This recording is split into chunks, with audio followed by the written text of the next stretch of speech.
Cheat Code, Support Strategist by myheadinthecoudsnotcomingdown. Read by Rat Overlord. Chapter 29, Obstacles.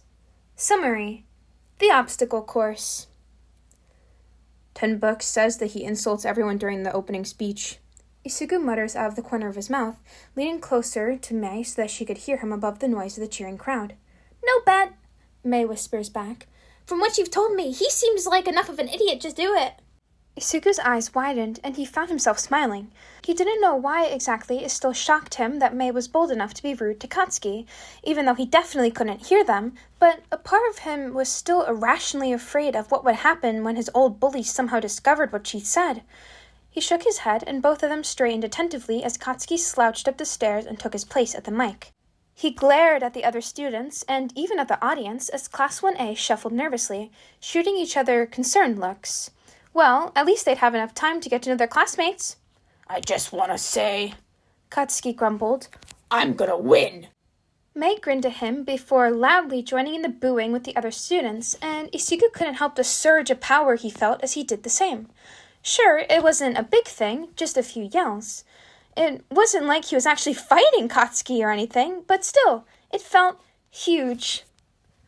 "All right, kiddos." Midnight cracked her whip. "Are you ready to suffer?" Isugu gulped and adjusted his feet. His training with Shinso had made him a lot faster, and he hoped strong enough to deal with whatever Netsu had in mind. Speaking of Shinso, he glanced over to see him striking up a polite conversation with some Gen Ed and business units, playfully bumping shoulders with some or holding eye contact for a half a second too long with others, and Isugu gave him a proud smile, which he returned with a smirk. Assuming he made it past the first round, which Isugu didn't doubt he would, the distractions would make him that much more difficult to fight head-on. To his other side, Hatsumi was fiddling with one of her babies with a screwdriver. Isugu caught her eye, and she gave him a manic grin. Isugu knew that if he asked, either she or Shinso would help him in a heartbeat, but he couldn't bring himself to get in their way. May needed to use this round to catch the eyes of future investors, and Shinso needed to prove himself to the hero teachers watching. Isugu wasn't part of those goals. But that didn't mean that he wasn't going to come at it with everything that he had. Determination filled his eyes, and he found himself smiling slightly as Midnight announced the obstacle course and began counting down. He wasn't just Deku anymore. He was cheat code. He was capable of so much more than he'd ever been led to believe in his whole life. He could do this. Begin! The moment that Midnight called the race, Isugu immediately began analyzing. The first obstacle was obviously the doorway itself. There was a slight chill, and all Isugu could think of was Todoroki, before a thick layer of frost started to race across the ground towards him, and it was only his quick instincts of years of avoiding explosions that had him jumping just in time to avoid getting frozen to the ground. Checking in on his friends, he was relieved to see that Shinso was already ordering some of the people who had escaped to carry him through the crowd on their shoulders, and May was doing even better as she used her hover boots and jetpack to slide across the ice and race to the front of the group. Isugu shook his head and ran forward, doing his best to avoid slipping and having to grab onto a few other competitors for balance. He ended up on his butt only a few times, but the front-runners had already reached the next obstacle by the time he finally passed the slick ice patch. He heard a few screams and a loud cracking crash and pushed himself even faster. He couldn't afford to fall behind this early in the race. He skid to a stop as a laser obliterated the ground in front of him, then had to roll into a sloppy dodge as some sort of rock was thrown at him. Isugu let out an embarrassing squeak when he realized that he was being attacked by the stupid robots from the entrance exam. There were even zero-pointers? Was Netsu trying to kill them?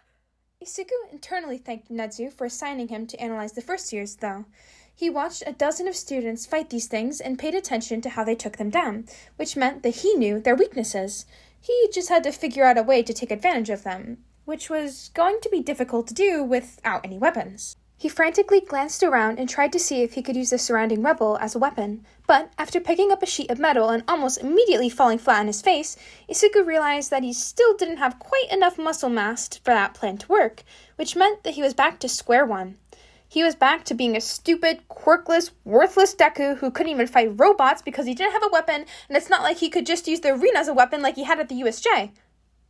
Isugu's thoughts stuttered to a stop, and he giggled hysterically in disbelief as he pulled his phone out of his zipper pocket in his gym pants. He'd ended up bringing it along to take a few selfies with May before the rounds, and because after hacking for almost a year, the idea of being completely without technology made him slightly anxious.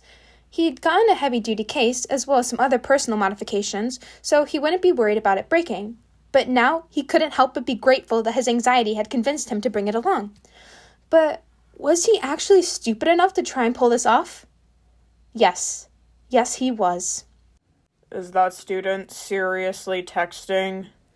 Eraser's tired voice echoed over the speakers, and Isuku winced in embarrassment, but kept working. Hacking from his phone was a little harder than from an actual computer. Never mind that, it was way harder, but if he could just take control of even a single robot, it'd be worth it. I wouldn't trust him to be doing anything quite that innocent, Mike announced gleefully. That listener is Isuku Midoriya from the support course. Those of you with the sharp eyes might have noticed his friend Mei Hatsume, who used a flamethrower on those pesky robots. Midoriya, however, has a different specialty. Isuku almost cheered as one of the one-pointers, which thankfully had a little less security than the more dangerous robots, suddenly stopped and beeped happily as its eyes turned from red to green. He didn't waste any time climbing onto the robot's shoulders and letting it race him through the battlefield. He'd had to use the laser system a few times on a few enemy robots, but thanks to his previous analyses, he knew exactly where to aim to take each one down in only one hit. All in all, Isuku managed to pass the second obstacle in under half the time it had taken him to pass the first. The fact that the one-pointers focused on speed rather than firepower ended up being a huge advantage as well, since Isuku was able to just hitch a ride all the way to the next obstacle, passing dozens of students, including a few from the hero classes. He ended up reaching the edge of the pit just as Mei was clearing it. He couldn't see Shinso, so he could only hope that their extra credit project was doing well. But he didn't have any time to worry about that in the moment, because he had to figure out a way to cross a full-sized canyon. The various pillars were connected by ropes, which meant that Isuku wouldn't be able to bring the full robot with him, unless... He steered his robot over to one of the Hero Corps students, who had just started trying to cross the ropes like a tightrope. He jumped off the robot and grabbed her by her collar before she could get too far, or worse, fall. Uraraka, right? Isuku forced himself to ignore the panic at being so bold. You have an anti-gravity quirk, right? Uraraka looked at him suspiciously. How do you know that? Entrance exam. Isuku answered evasively. Would your limit be enough for this? He jerked his thumb back to the robot. If you remove its gravity, I can maneuver it across the ropes without falling, and then we can ride it all the way to the next obstacle. Uraraka looked hesitant, and Isuku could tell that they were running out of time. It's faster than walking? He tried. And we don't know what the next obstacle is, so maybe the robot will be helpful. So, deal? He smiled and held a hand out hopefully. Uraraka only hesitated another second before grabbing his hand with a determined smile of her own. Deal! And how did you get a robot? Hacked it, Isuku answered. Ready? Uraraka shook her head in disbelief. Sure, why not just float the robot that the random guy apparently stole? Sure. Hey, it's not that bad. Isuku pouted, but didn't have time to argue further as the robot started to float ominously. He clambered back onto its shoulders and lent Uraraka a hand to climb up beside him. The extra weight from the two of them kept the robot touching the ground, at least slightly, and Isuku hurriedly pulled out his phone again and started gliding across the ropes. And that, little listeners, is called teamwork, Mike announced proudly. And between courses, too. Aren't you proud of your student, Eraser? Why should I be? Eraser answered coolly. Working with support professionals is common sense for any hero, so if Uraraka wasn't smart enough to take advantage of such an opportunity, she wouldn't be in the hero course. Ooh! Mike yelled. And that's coming from the teacher with the highest expulsion rate at UA, so take that to heart, kids! Still, I wonder if we're looking at a future business partnership. It would honestly depend on if Uraraka could handle Mei. Isuku chuckled and then got back to devoting his full attention to controlling the robot. It took him a second to get used to, and at one point they'd almost fallen and were both saved by both of them grabbing the rope, but after that Isuku figured out the best way to have the robot basically grab the rope and pull himself along it rather than trying to roll along it like it normally would if it were on solid ground. Once they got the hang of it, it didn't take much time at all to clear the drop, and even less to speed to the next obstacle after Uraraka returned the robot's gravity. Isuku stopped the robot a few yards back from the start of the visibly buried mines and turned to Uraraka, slapping the side of the robot as he spoke. This guy's armor isn't great, he explained. But I'm probably still going to try driving across and seeing how it goes. You're welcome to join me, but I'll probably be safer on my own. She finished and nodded in understanding as she jumped to the ground. That's all right. It was fun while it lasted. Thanks for the help. Midoriya, right? That's what Mike Sensei said? Isuku smiled brightly. Yeah, good luck. Right back at ya! Uraraka pumped her fist in determination. See you in the next round, Midoriya! Okay. Uraraka waved to her as he left, and then shrugged and started rushing forward as fast as he could, not that he thought speed would really make a difference. Let's do this! After he hit the first mine, there was a split second when Isuku thought his plan was actually going to work. That second ended when Isuku found himself 10 feet in the air as shattered remains of the robot came hurtling down around him. He grunted hard as he hit the ground. So much for that plan. Ooh, that looked like it hurt! Mike called. And that, kids, is why you don't charge head-on into the minefield, even if you do have a giant robot on your side. Wonderful. Isuku grimaced as he got to his feet. Way to add insult to injury. All right, time for a new plan. The safest plan would be to go through the field slowly like everyone else was, but Isuku wasn't exactly sure how many people were ahead of him. Probably at least 40 would move on to the next round, but he didn't know where he'd fall in that unless he found a better way to pass this obstacle. So Isuku glanced around and sighed in exhaustion as an even more insane plan formed in his head. Good thing he was used to Katsuki's explosions, otherwise this was going to hurt. Actually, it was probably going to hurt anyways, but no pain, no gain, right? As he dug up mines, Isuku seriously wondered if he'd lost his mind. Was he seriously about to use a piece of scrap as a sled and jump onto a pile of explosives? He'd known Katsuki for years. He knew how stupid that was. Why was he even considering? Oh, come on, Izuku-kun, you can't build anything worthwhile without a few explosions! Isuku grinned, actually laughing as he grabbed a piece of his ruined robot and catapulted himself straight onto the pile of mines.